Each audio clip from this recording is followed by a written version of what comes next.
Mm-hmm. See it? Yeah. Think we're good to go.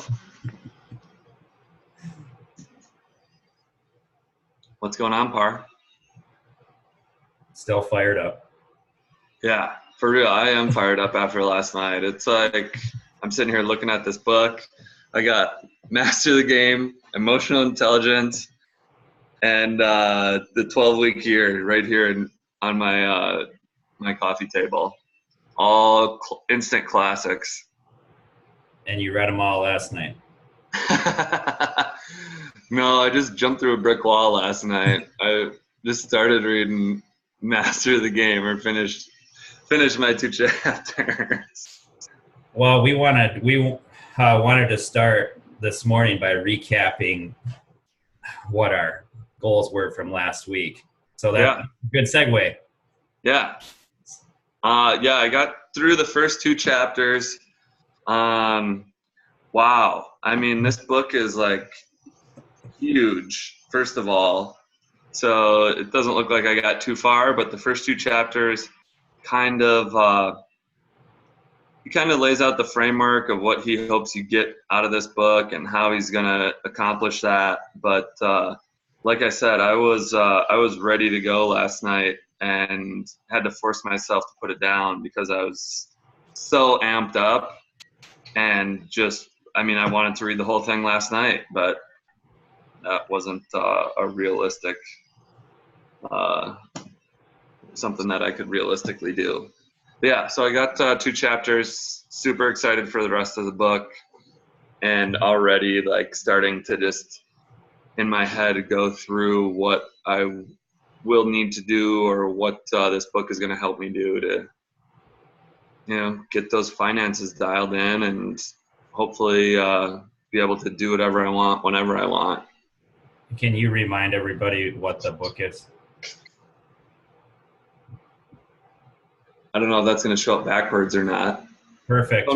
Tony Robbins, Money, Master the Game, 7 Steps to Financial Freedom, Secrets from the World's Greatest Financial Minds.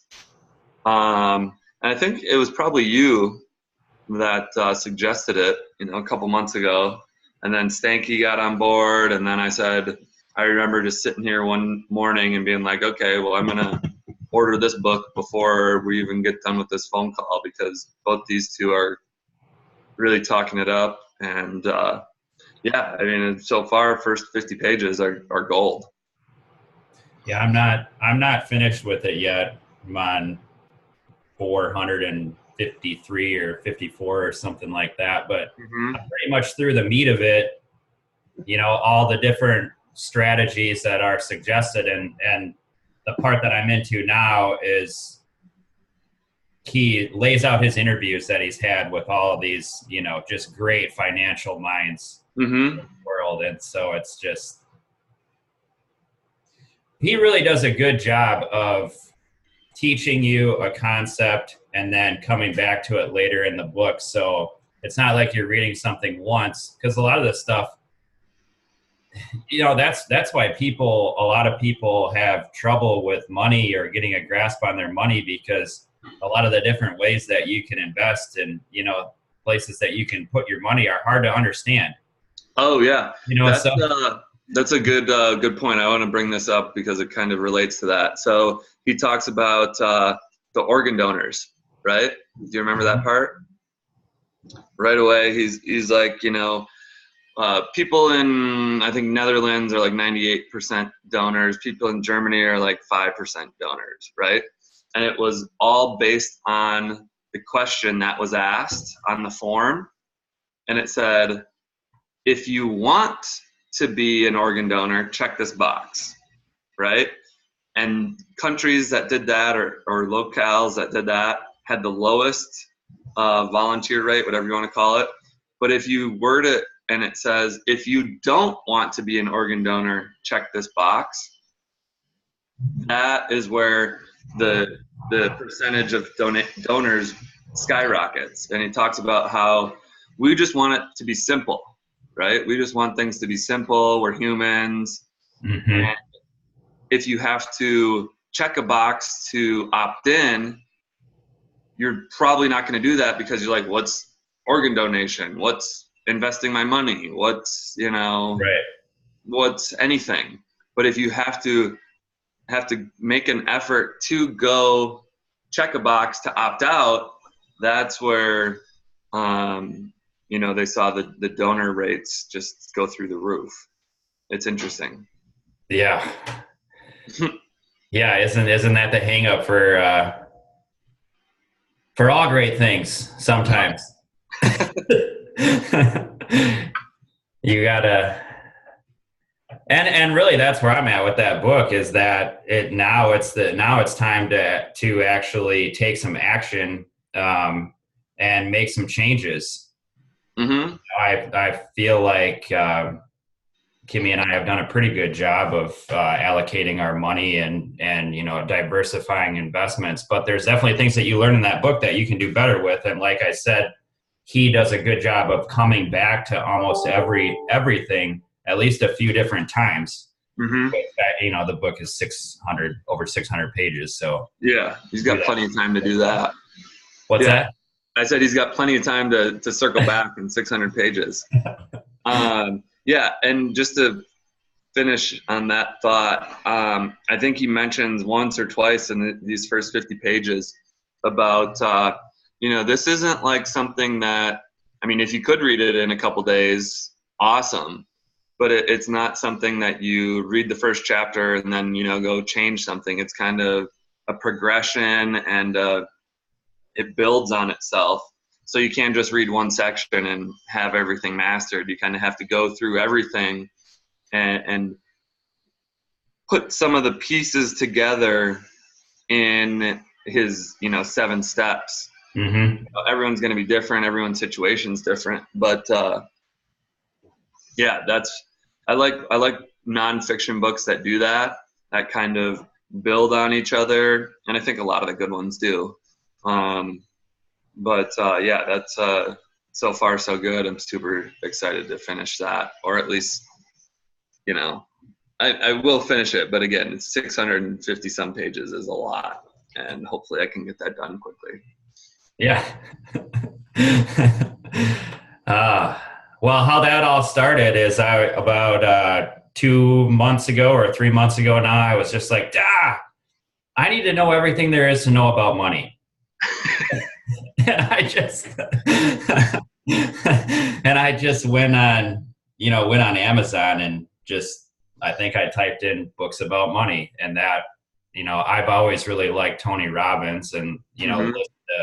listen to his stuff, and that was one of the first books that came up. So that's what I ordered it and started reading it as soon as it arrived. And so reading that one, and now I'm listening to the Intelligent Investor by Benjamin Graham.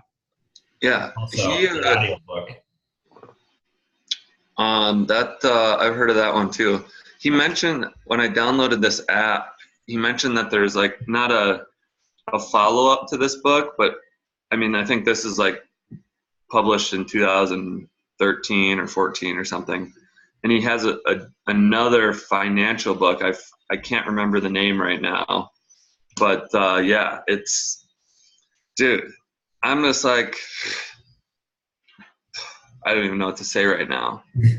It's like, obviously I'm only 50 pages in, but he's got me super amped up. And it's like, if I can get to that next level or 5 levels up, it's like, it's very motivating, exciting, all those things, because, Mm-hmm. who doesn't want a little more money, or who doesn't want to be able to do the things that they want to do with as few limitations as possible. Yes. Yes. So you followed through on your commitment. Yeah. Long story short, I followed through. I don't remember what yours was. Do you? Mine was to disconnect. Oh yeah. How'd that go? I followed through on that. I did not. And what I'll say is I did everything on my time. Like, I didn't let anything blow me up. You know? So probably 70% of the time I didn't even have my phone on me. Nice. We were there with everyone. So How did I that felt feel? really good about it. What's that? How did that feel? It's a must do. It's a must do. I mean,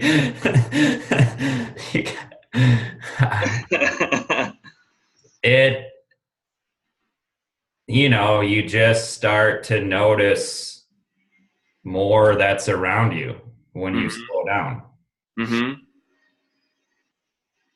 The few times that I've done that, it's like, you got your screen time on your phone, and Yeah. your average screen time per day will be down like an hour or an hour and a half, Mm-hmm. or even 2 hours. And I feel like that's when you've done a good job of disconnecting, is when that just plummets. Yeah. Yeah. I really do like screen time. Um, I probably started really looking at it closer after the first of the year.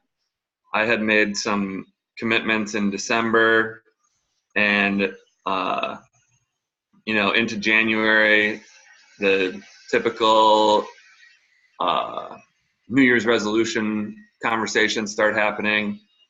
Mm-hmm. And yeah, I don't even know if I knew about it fully until until January, but um, it's interesting. The only thing that my only hang up with it is that I get that it's like there to help, or to help bring how much people are on their phones to their attention. But when I do like a YouTube video to like meditate or something else, it tracks stuff like that, and it's like I'm not on my phone, but it's if I fall asleep at night to a certain YouTube video or whatever. Ocean waves is one that I like, and there's like an 8-hour ocean waves video that I like to play. And it's like, oh man, I wasn't really on my phone for 8 hours, I promise. But you Right. can't go in and like edit that stuff, and it's like, man. So really, what I'm trying to say is, I just use my iPad if I can get away with, playing a long video like that, so it doesn't count against me. But yeah, screen time is a great little tool. Cool. So we won't know till next week if Craig is following through on his commitment of shooting a caribou. Oh, I'm sure he's ready to pull the trigger right now as we speak. What is it, like 7:30 in Alaska? Yeah. Well, he's 4 days in, so he's getting closer if he hasn't sealed Yeah, if he hasn't already. um, so I want to just remind that if we don't follow through on our commitments, then we donate $10 to a charity of our choice. And I also added that I think if somebody doesn't follow through on their commitment 2 weeks in a row, that they should pay in $10 for the other two people as well. Just a little more accountability. Yeah, that'd add up. I mean, we've talked about this before, but I mean, why we're here. I don't want to start talking to you guys and not have good news. Right. And even outside of the monetary penalty, I guess we'll call it, it's like even if there wasn't a monetary penalty, it's not a good feeling to break that news to you guys if I don't do what I say I'm going to do. Mm-hmm. So yeah, I like that. Can work with that. So next, we wanted to talk about mission statements. Mm-hmm. So do you have a mission statement? I have a mission statement, and that is my mission statement is to work every day to be better than I was yesterday. And I think it's short and sweet. And, I probably went through over 30 years of my life without really having any, I don't know if I would say goals, but maybe accountability. It's just, You know, my life in the last 3 years has changed just from a professional standpoint to where I'm not a Monday through Friday 9 to 5 working for the weekend. I don't have that anymore. And transitioning to a 1099 and being responsible for all aspects of not only my income but my life and Lloyd's life for that matter. It's like, you know, there's that responsibility that it doesn't go away. You know, I'm not relying on a steady paycheck. I'm solely relying on the actions that I take to bring in income. And, you know, I wouldn't change it for the world. I love it. But, you know, that shift inadvertently kind of opened my eyes and said, you know, you're fully responsible for everything. Mm-hmm. So, you know, I'm the marketing department, I'm the sales department, I'm the finance department, I'm HR, I'm all that stuff. And yeah, it's just a continual process. And it's funny, I was talking with a friend on Friday. She's like, do you ever take a day off? And I was like, oh, yeah, Monday mornings I might, like, you know, relax a little, sleep in a little bit, but not really. You know, outside of that, outside of like a morning where I take care of stuff around the house or some other, you know, back office stuff, it's like, if I'm not making money, I'm spending it. And that was one of the biggest challenges I eventually faced and realized with becoming a, you know, 1099 is that you're not just like punching in and punching out at 8 to 5, 9 to 5. It's like a continual process of, again, if you're not making money, you're spending it. Yeah. Yeah. Business never stops. That's for sure. I hate to like focus just on the money part, but it's like taking care of yourself, making sure that you're in like a good spot so that you can go accomplish the things that you need to accomplish to get to where you want to be at a very high level. Oh, that's awesome. And I love the simplicity of your mission statement.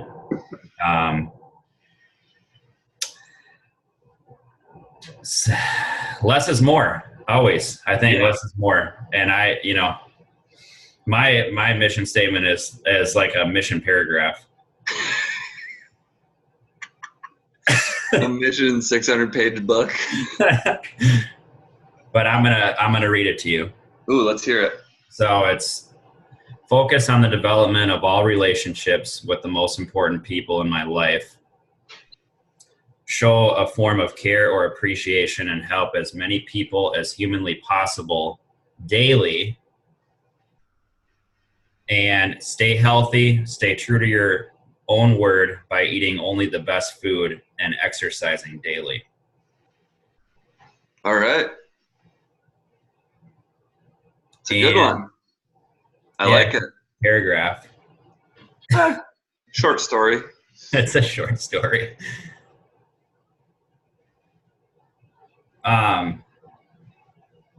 Why? I mean, you kind of talked a lot about it, so I guess I'll just kind of piggyback off of the things that you were saying. You kind of indirectly were saying why it's important to have a mission statement. And, you know, I think that everybody, you know, businesses have them. Yeah. Everybody should have them. You know, you should have one for your family. Definitely have one personally. Mm-hmm. It just helps guide you. If it's something you review frequently, you know, I'm going to make a better decision on where I have lunch today if I read my mission statement within the last few days. Yeah, you took the words right out of my mouth. I mean, mission statements can change too, right? You know, just because you have your mission statement today doesn't mean that something might happen tomorrow that you change, you know, paragraph 2 of your mission statement or this the first line, or maybe your mission statement doubles, or maybe it gets cut in half, all that stuff. That's I mean, honestly, that would kind of go back to just, not back to, but like digress into a goal conversation, because goals change all the time. I mean, that's number one. I think that's number one. I don't have a source to cite here, but number one reason why people don't follow through with their New Year's resolutions is that they go from let's use working out, because that's usually the biggest one. They go from, I'm going to work out 6 days a week, and that first week maybe they do it, and then the second week maybe they do it, and the third week they only work out 5 days, which is still good. Mm-hmm. But it's like, oh, I didn't do my goal. I didn't accomplish my goal, or that my mission statement. And then we as humans get discouraged. And I think that's one of the biggest things, if not the biggest thing, when you're talking about goals, and we're talking about mission statements here, and I'll keep this short. It's your goal. It's your goal. It's my goal. It's whoever's goal. You can change it. Nobody said you can't change a goal. Mm-hmm. So if my mission statement is to get better than I was yesterday, you know what? Newsflash, I'm probably going to screw up at some point. Mm-hmm. And I might have a day or two where I'm not better than I was yesterday. That's okay. And, if you don't work out every day, because that was part of your mission statement, that's okay too. But it's like, there's this discouragement. Is that a word? I don't know. Just people get discouraged. people get discouraged and then kind of trail off. And it's like, I think that's a great mission statement. And I just would say that it's got to be fluid, right? You have to understand that it's got to be fluid, and you tweak things, and it's a process. It's, for the rest of our lives, our mission statement's going to ebb and flow and change, and things are going to become important, and things are going to become unimportant, and priorities are going to shift. And, as long as you're on that upward slope and getting to where you want to be, I think that, that's all that should really matter. Absolutely. I got a little off track there, but no, you're good. And I think that's a good segue into the next thing, and really the last thing that we want to talk about, something that has really helped both of us, and we want to share it. Yeah. Because it's a great tool, and the basics of what we're going to talk about the Way of Life app. Yep. And the Way of Life.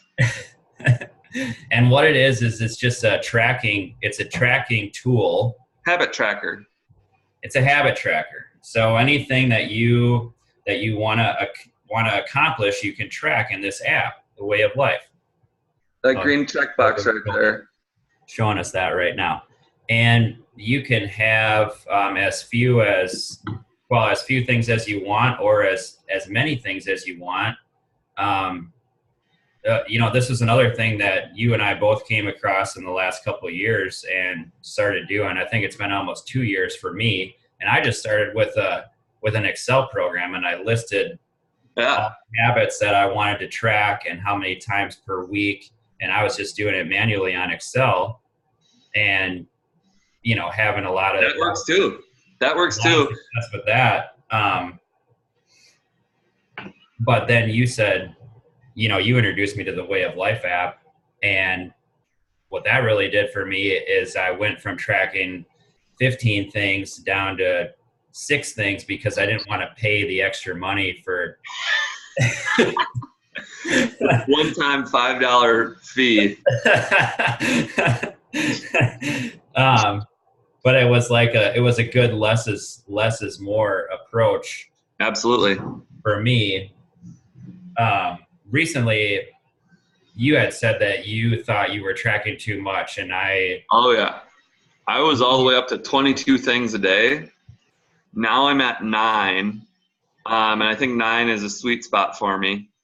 And just to kind of give an overview of what this app is for those of you that aren't familiar with it. Again, it's a habit tracker. You can literally track whatever you want. You type in the habit that you, or the behavior, whatever you want to call it, that you want to track. You say, you get to choose whether that's good or bad for you. And then that's really it, and it keeps track of all that stuff. Just like quickly for me, I'll just give a couple of the ones at the top.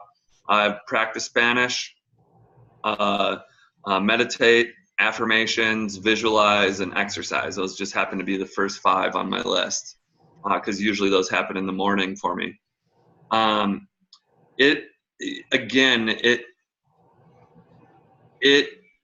I think versus a spreadsheet, spreadsheets are great. Who doesn't love a good spreadsheet?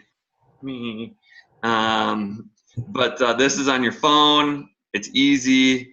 I think you can track up to 6 things, like Par said. I paid the one-time $5 fee for the app, and I can track unlimited stuff. So I went from, I started at probably 14 or 15. I went up to 22, and I got a little overwhelmed with all that. So now I'm back down to 9. And it gives you, just tracks, historically what you do.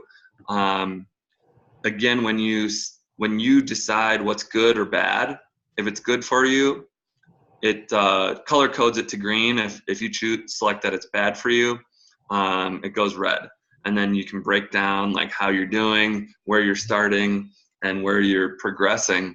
And again, I love it. I think I got it from Hal Elrod on one of his podcasts, almost a year ago or so.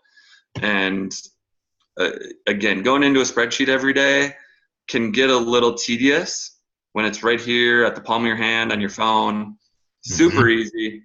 Well worth the $5. I don't pay for a lot of apps at all. I really despise paying for apps. Yeah. But this one was one where I was like, this is only going to help me. It's a one-time fee. It's not monthly recurring. It's worth it. I've been so close to paying for it many times. Yeah. But I just have kept going, and maybe I should do something different. I don't know, but this is a tool that keeps you on track towards accomplishing your mission statement. Really. So I wanted to share the things that I have on here. Can you see that? Oh yeah, that's exercising, meditating, read, stretch, play with my kids, set daily priorities. There you go. Yeah. So those are the things. And so you just mark yes or no, and then it also give you trends. So I let's see here. I want to just summarize all. Here's my 1 year summary. Yeah. So we're trending in the right direction. That's for all of those combined.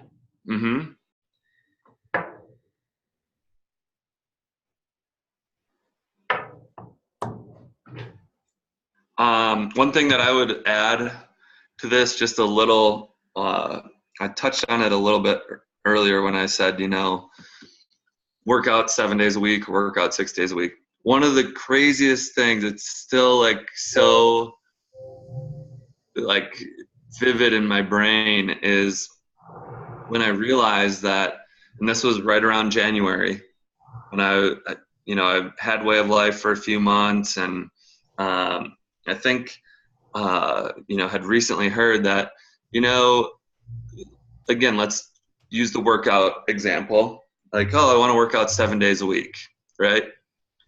Well, how many days a week are you working out right now, right? That's the question. How many days? And it doesn't have to be workout. You can remove workout from there and include any word that you want. Workout, play with your kids, exercise, all that stuff, whatever. Doesn't matter what you put in there.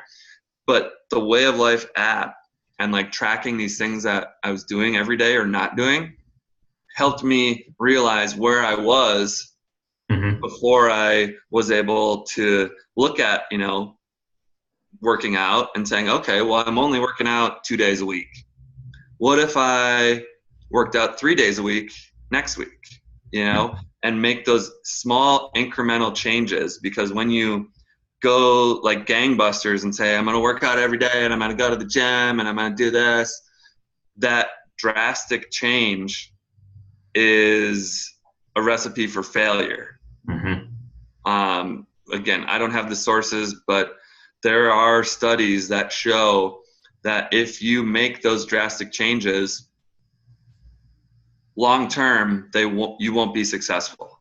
Maybe cigarettes are a good example. Maybe if you smoked every day, or let's back up even further, maybe you smoke 10 cigarettes a day, and so that's a pack every 2 days. What if you only smoked 9 cigarettes a day? What if you only went down to 8? And then you could slowly, wean yourself off of something or wean yourself on to something. I don't know if you can wean yourself onto something, but it's those small changes. Oh, I'm only going to the gym 3 days a week. Next week I'm going to do 4. Last week I ate 10 cheeseburgers. This week I'm only going to eat 9. This morning I drank 2 cups of coffee. Tomorrow I'm only going to drink 1. It doesn't matter what you're plugging in there. It's just finding out where you're at. Right. Because if you don't know, you don't know. Yeah, you have to have the right starting point to be realistic, to start building momentum, and really that's what it's all about. And I love just listening to you say that. What I was thinking about is, everybody has a good plan until they get punched in the face. Ooh. The famous Muhammad Ali quote. Is that Muhammad Ali or Mike Tyson? I forget. It's a boxer. I know that. I think it was Ali. Everybody has a good plan until they get punched in the face. So and I think that just brings home why you have to be so realistic in the goals that you set, or the expectations that you set for yourself, because you can't just start and go like gangbusters and expect to get results. You got to work up to it. But that's the great thing about the app is, what gets measured gets accomplished. And as long as you stay with it, then you can accomplish the things that you set out to do. Yeah. Can you see the time here? I feel like No, I'm just kind of looking at my clock though. We're probably pushing 20 minutes at least. It's gotta be 30 or more. All right. Well, I think should we talk about some commitments for next week? Yeah. I guess we'll talk about Larry Bird some other time. Yeah, he won't lose any sleep over us postponing it. Yeah. Let's see. I had a pretty decent commitment that I wanted to sign up for, but then I got really fired up for the last 15 minutes and I totally forgot what it was. I just remember thinking, ooh, that's a good one. Let's do something crazy. Like how are we going to get uncomfortable this week? We need to get uncomfortable. Oh man.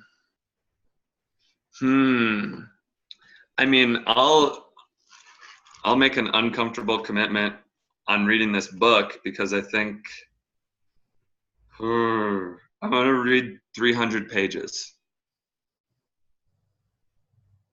I'm going to get to page 350 of this book, which happens to also be the start of chapter 4.4.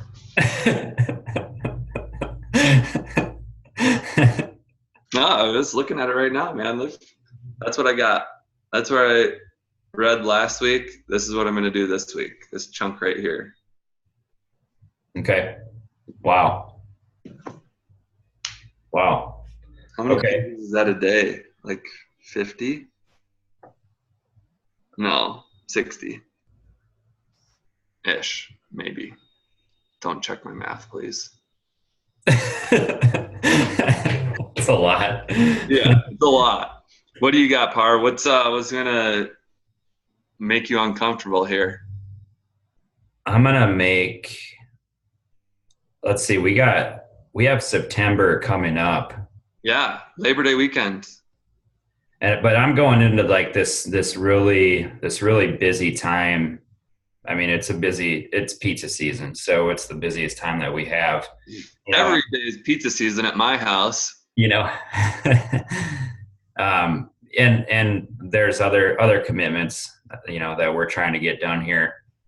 So a lot of people say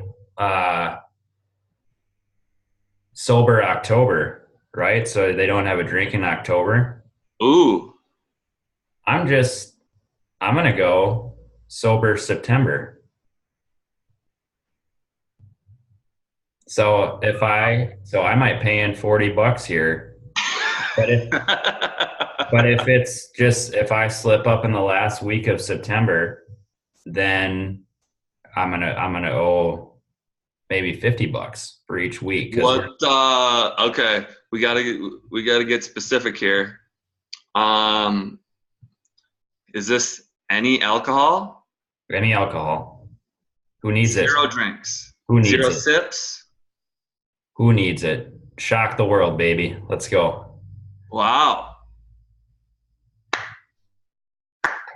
I like that. That's a big one. All right. You heard it here first, folks. Sober September.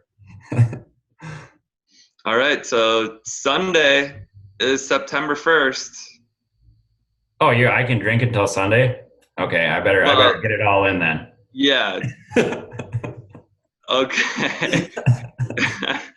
Oh my goodness. Yeah, you're probably gonna get a text from me at about 11:59 on Saturday night, checking in on you. I hope you text me at 11:59 every night. Okay. Well, I'm not gonna be up every night, but maybe on Saturday night I will be. Awesome. Okay, 300 pages and sober September. Wow, you just committed to the whole month of September. Yeah. Yeah, we're not messing around anymore. We're doing this. Okay, awesome. Well, it's a better commitment for me to do September because I know that I'll start hunting more in the later part of October, and it's a lot easier to have beers. Hey, whatever works for you, man. I'm excited. This just made September like an exciting month for me. Vicariously through you. Cool. All right. Awesome. I'll talk to you later, man. Air high five and then we peace out because we're cool. Boom. Adios, amigo. All right. Later.